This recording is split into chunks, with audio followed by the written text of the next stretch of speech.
Hello, hello. Good morning. Good morning.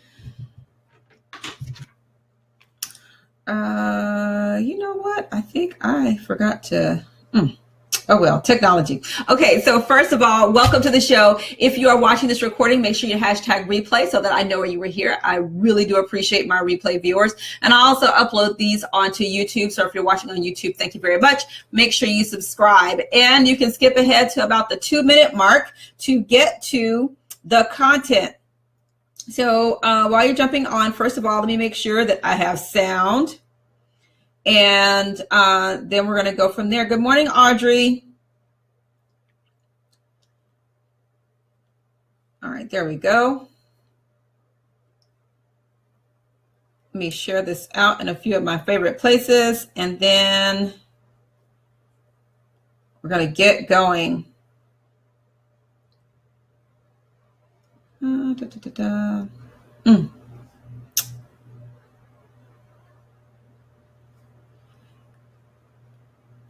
hope you're having a great day. There we go. Let me get this in one more spot, and then we'll be on the way.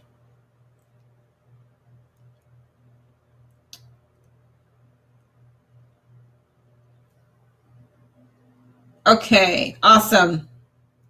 Yep, let's get down with the get down. All right. So, first of all, again, good morning. My name is Lysandra Everett. I want to welcome you to the show. I am the Home Biz Tax Lady, where I help home business owners win the tax game by keeping more of the money you earn and paying less to Uncle Sam in taxes. I am here Monday through Friday, 9 o'clock-ish. And when you tune into my show, you're going to hear about tax topics. I'm a tax professional. Is what I do. Okay.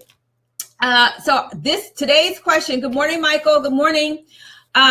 Okay, so today's question is about tax breaks during, disasters. Okay, we are in a state where we have had several hurricanes, and I do believe there's one more on the way at this time. So, so I got the question about what kind of tax breaks are available for people who are in, federally declared disaster areas, and that federally declared part is actually very key. So right now, with current areas that have sustained damage, the IRS has extended filing deadlines. So they've extended, like the Q4 quarterly payments, they've extended those until January 31st, I think. There's a lot of different extensions for different places, so you really got to review the IRS website to see which one pertains to you, because, there's different dates for different people. One of the questions I got too was about donations. So the donations in a federally declared disaster area should also be tax-free.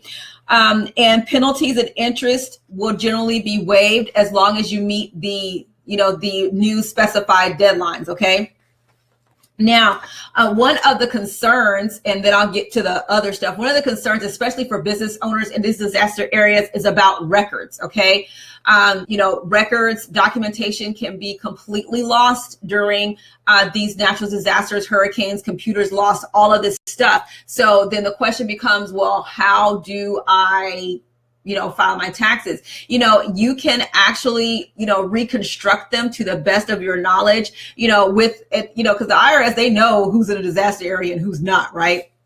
So if you've got an address in a federally declared disaster area and you've lost that documentation, you definitely can, reconstruct to the best of your ability.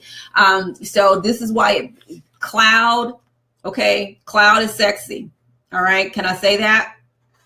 Being able to upload your documents into a cloud base, whether it's cloud accounting, all of that stuff, because then it's in the cloud. You're really not dependent on just paper.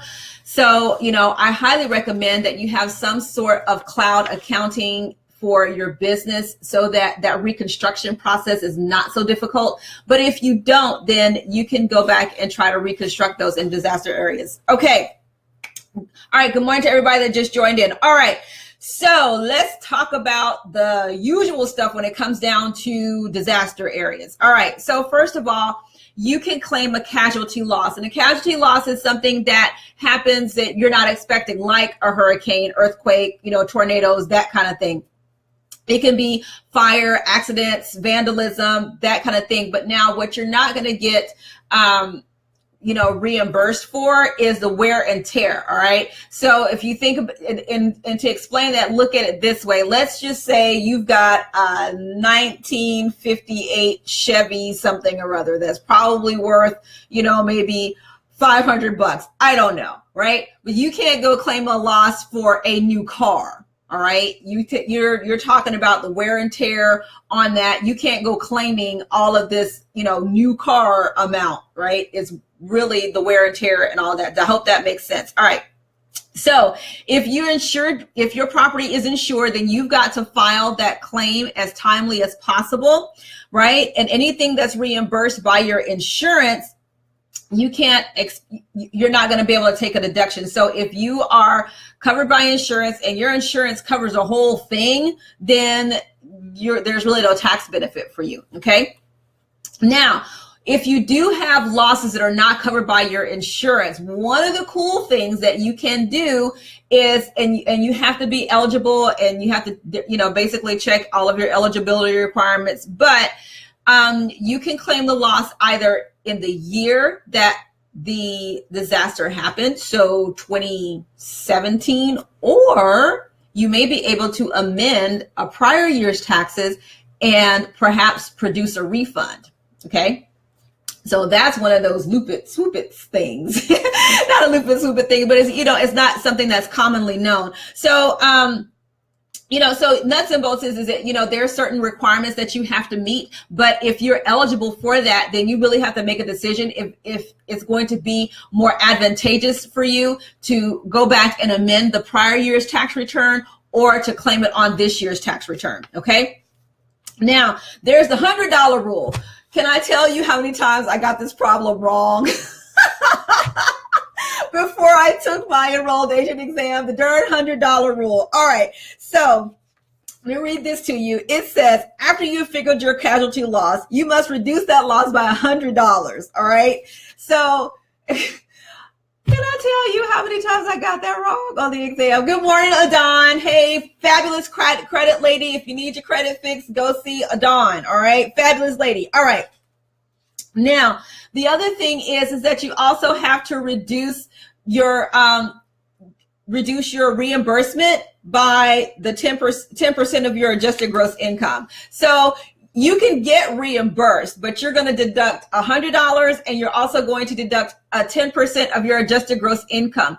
Anything over that is then you can claim as a loss on your taxes. So, it's one of those things that it's available, but you're not going to go get necessarily a full 100% of what you lost, okay, taken as a deduction. But what the main thing, of course, the devil is always in the details. It's in the documentation, okay?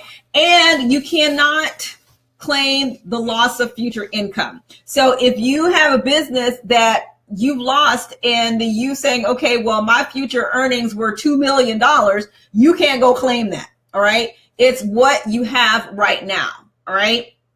So, so yeah, there is definitely some tax relief when you're in a federally declared disaster area. Good morning, Chris. How are you? There is tax relief. The main benefits, though, are being, if you're eligible to go back and amend a prior year's taxes in order to produce a refund, that might actually be faster than filing for the current year. And, and the extensions. The IRS, go to irs.gov, okay, and there are extensions for specific areas. Now, that's what you need to watch out for, because some people might think, okay, well, all of Florida, no, it's in a specific area. So you have to go look and see if you're in that specific area to where they have those extensions for filing. They have those penalty abatements, interest waived, and all of that. But you definitely got to be up on your documentation, though. So, and there are other rules that apply to business and income property. But yeah, Donations are generally tax-free. And really, and here's the thing about donations. Donations are considered gifts because you're not giving something in return. But for people that go on like Kickstarter or something like that and say, okay, well, if you give me this, then I'm going to give you a book. Okay, then that is considered income. It's not a gift, and people have gotten caught up on that. So GoFundMe's, people, actually giving you money, for hurricane relief, that is a gift. It's not taxable income, but if you're giving something in return, then yeah, that is taxable income. Totally as an aside, right? I'm always giving something extra, but you know what? It's those need to know things. Now, one of the things that you also need to be careful about, though, is that if,